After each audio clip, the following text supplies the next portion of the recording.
এখন সরকার যদি আমাকে এটা দিলেও আমাকে সিনেমা বানাতে হবে, আর যদি সে না দিলেও আমাকে সিনেমা বানাতে হবে। এমন না যে এটা আমার শেষ ঠিকানা বা আমি আমার জায়গা থেকে বলবো। আমি ফিল্ম মেকিং আমি আপনার 15-16 বছর ধরে আমি এই লাইনে আছি, স্ট্রাগল করেই যাচ্ছি।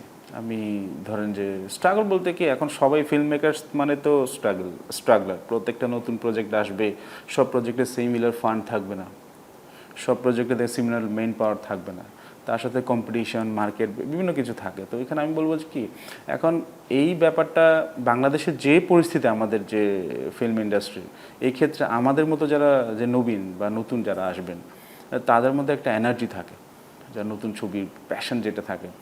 মনে হয় না যে ফার্স্ট ফিল্ম বা second film, third film, fourth film বানানোর পর তার সে এনার্জি ক্যারি করে। তো প্রথম ছবির মধ্যে সব কিছু দিয়ে দিতে চায় সে। তো এই ক্ষেত্রে যে সরকার এখন যেই অনুদানটা দিল, সেটা তো এখন আমাদেরকে একটা বলতে গেলে একদম একটা গোল্ডেন চান্স আমাদের জন্য। তো সেটা আমার ক্ষেত্রে আমি 100% দেওয়ার জন্য আমি প্রস্তুত। আমি বাইরে থেকে আসছি, আমি নিজের দেশে কাজ করার জন্য এসেছি, যে আমার ট্যালেন্টটাকে আমি এখানে আমি শো করব, দেখা যাক এখন দেশের মানুষ কিছু আমার থেকে নিতে পারে কিনা, আমি দিতে পারি কিনা তাদের জন্য।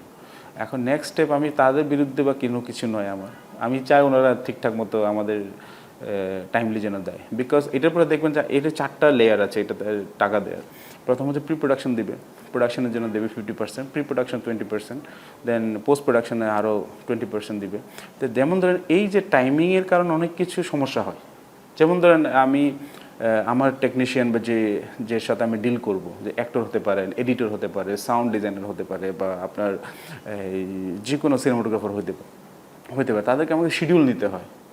এখন এই টাইমিংয়ের যে একটা যে সমস্যা, যে ধরেন যে 1 মাস 2 মাস হইতে পারে, আমার যদি যে সমস্যা, আমি হলাম অনেস্ট মানুষ হিসেবে বলবো যে আমি আপনাকে ঘুরাবো না, যে এই মাসের মধ্যে এই কাজটা হবে বা এই ডেটে আপনাকে হবে।